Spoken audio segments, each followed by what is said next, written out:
and we are back again. While we got two people in the studio just talking when they ain't even supposed to be talking because they were hard-headed when they were going to school. But y'all know what we do. It's all about empowerment. It's all about finding or creating work that is meaningful, purposeful, and profitable. And yes, I said work with a at the end. Work, W-O-R-K. And so the creative part. Guess what that means? That means you can think of something in your mind, bring it to the world, sell it, and make a profit off of it. And today we have a couple of people from the play called The Church, which I am in myself, but this isn't about me. Yes, it is. You know what I mean? This is all about the people that are here in the studio here today. I'm going to give you their real names. I'm talking about their government name. And then I'm going to give you their play name. And it is all directed, produced, created by this disabled creator right here. She is disabled. Her brain don't work. But so check it out. Who we got here is Kim Roberson Leonard. Is it Roberson or Robertson? Roberson Leonard, also known, a.k.a., not like the fraternity and the sorority, a.k.a., also known as Tyler Scary. You guys put your hands together. Amen, amen. So, Kim, it is happy times here in the studio with you again. We're here to talk about your hit play called The Church. And I say hit because you sold how many tickets last time? Over 200. Over 200 tickets. Hold on one sec. Y'all don't know about Alexa. Multiply 20 times 200. You know. 20 times 200 is 4,000. Ooh, $4,000. That's not even including the vendors. How many vendors did you have, Kim? Where my check? I don't know, 6, maybe 7. I don't know. 6 or 7 vendors at $50 a piece. Alexa, multiply $50 times 7. 50 US dollars times 7 is 350 US Ooh, dollars. 350. So we talking about over $2,350, ladies and gentlemen. That is not a income. You know what I mean? If I could make $2,350 in a 3-hour period, man, that's amazing. But we got Kim Roberson, Tyler Scary here. Also on the casting couch is Miss Lynn Duhart. Miss Lynn Duhart plays the mother of the church. Now, you guys always seen the big-hatted mother in the church that always want to have things her way. That's her. Like Kentucky Fried Chicken or what is it, Burger King? One of them is what you get. So anyway, Kim, tell us a little bit about the play, why you decided to put it on yet another time, and how we're going to be traveling around the world selling 200 tickets. I wish I could hit them. But anyway, what was your question? Tell us about the play, Kim. The play is about the church. It's about things that happen in church that people don't talk about and things people want to say in church, but they can't because they're in church. It's all in good taste. It's all in good form, but it's true. A lot of things in the church people want to say, but they don't say it because, you know, they don't just want to disrespect the pastor or the deacons of, you know, the people of the cloth. But sometimes you have to do what you have to do. You know, 'cause especially if you pay your tithes and you give your offerings and you go out and you do all the community service work with them. So you should be able to say something, you know, and speak your mind. But a lot of times you have those pastors that they like, to me, it's like a cult. What I say is what I say, and what I want to, how it is how it is. And it don't matter what you say, this is how I want my church to run, you know, so. Well, it is my church, right? No, it's not your church. It belongs to God. It belongs to the people who helped build the church up. Well, what if I took out a loan and opened my own church? That'd be wonderful. I don't know who will follow you, but hey. I mean, ain't that's what Creflo Dollar did? I can't listen. I'm not speaking on nobody's. Oh, it nobody. sound like you got So, some beef with some church members. That's I what it ain't sound got no beef with no like. church members. There's no church with no beef members, but I had No experience. church with no beef members. You know what I mean? I'm trying to make you say stuff that's not Man, true. you And vegetarian. you can't bully You me. vegetarian for the Lord. Now, ain't no beef I'm with no not church members. vegetarian for the Lord, but I don't condone bull crap. I'm not going to take it anymore. So I'd rather do my community service on the outside, help people on the outside, and do what I can do. But if you invite me to your church, I will come. I don't have a problem visiting churches because I love to worship. But just people in the church, which, like I said, the church to me is a hospital, right? You're supposed to get fed, you're supposed to get well, you're supposed to get covering, but when you go to some churches, you don't get those things. So I prefer to not be a part or not, I'm not going to say that because like I said, I love to worship. That's all. And there's some good pastors out there. I just prefer to visit. Okay. I prefer to visit. Okay. So again, you're doing this play because of some stuff that you want to get out your chest and bring to light to the people of what's going on in the church, right? It's just my experiences. Okay. A lot is my experience. And believe it or not, the people, if you came to the one in September, all the cast members in that production, they had similar issues. It wasn't all me. It was the cast. Okay. So I'm not taking credit for it. I have to put my cast involved. So this time the cast, which ones that came back, and I have some new cast members. Some of them had some experience as well. So it's just it's just the truth, and it's our truth, and maybe some other people's truth. Who comes out and see the play.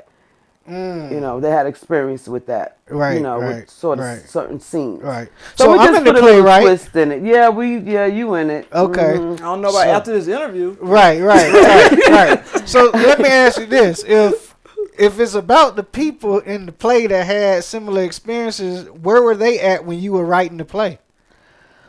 It seemed like you wrote it from your perspective. Well, I did. I wrote it from my perspective, but I also, when I had auditions, I asked them certain questions, and the play was already written, but they did have similar, experience. So that what made a lot of people perfect for the part that they played. Oh, okay. I got you. So speaking of the perfect part, we got Lynn Duhart. You see how that rhymed? Lynn Duhart, perfect for the part. She plays the mother. You play the mother, and you play a hell of mother, right? So tell us about your feelings in today's church and kind of how the mother stigmatism of how you are acting is something that you actually see in the church in these days and times. Yeah, I mean, like Kim said, church is just like anything else in your community. It's going to be the good, it's going to be the bad. And my character, which I have been allowed to do this time, is dig a little deeper into this character to see why she functions the way that she does. Okay. And this is an added part to the play, which I'm very proud of. Or added twist, Right. should you say. Okay. But yeah, I mean, I am a ordained reverend in my movement, Unity Fellowship Church movement, which I love. But just like with anything, you see things and you question things, and it can be difficult. And there's no such thing as a perfect church. No such thing, And sometimes you have to walk away and collect yourself and be reminded why you're doing what you're doing, and that is to serve the people. And nobody's bigger than that. Nobody's bigger than God's purpose. And sometimes in all churches, you find people who begin to think they're bigger than the people, and nobody's bigger than the people that God has sent to you. So you have to be reminded of that. What's the number one biggest thing that you think the church as a whole could do to be better? If we just had one thing that we could do better. Listen. To listen to the needs of the people, go where the people are. We can't just sit back and expect the people to come to us. Okay. We have to go where the people are. I had a pastor many years ago who said, if you want to reach a man, a sinner man, learn how to talk a sinner man's talk. before you start throwing scriptures at them. And sometimes you got to sit in a bar with a person that may have a drinking problem, and just listen to why they are where they are. So we got to continue to listen. One thing that I do that I'm very proud of is I do a lot of outreach in the homeless community, and I have found God there every time I've done it. So God is everywhere, and God will meet you wherever you are. So I don't have a lot of experience being a mother of a church, but Okay. I have a lot of experience seeing the mothers of the church. This has always been a dream of mine to act. And Kim has helped me fulfill that dream. It's like this bucket list thing that I want to be a part of something like this. And I have enjoyed it immensely. And she's allowed me to even go a little farther with my amateur acting skills. So you heard her. She like meat meal, baby. She got what's that, probation, community service, and she got dream chasers. Yeah. Did she say she had community service? Hey, that's what people on probation get. Sean, I said community outreach. No, I'm talking about Kim. Oh. Kim said she I had don't know about community her. service. Community, Yeah. community She like service. Serving the community. Yeah, see, that's what I'm saying. Community service. That's what people on probation do. Yeah. Meat meal. I tell you, what got dream chasers?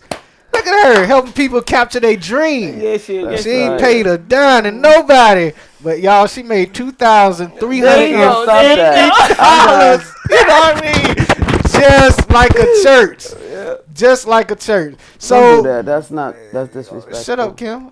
You said you sold 200 tickets and tickets $20. Anybody can do the math. Don't be telling me. It took a lot to put it on, though. I see. Yeah, I know it took a lot. She fed us Amen. at every rehearsal. That's what the pastors say too. It takes electricity and all that to run the church. Kim, what's the biggest thing besides listening that you think the church could do to be better and make it better for its members?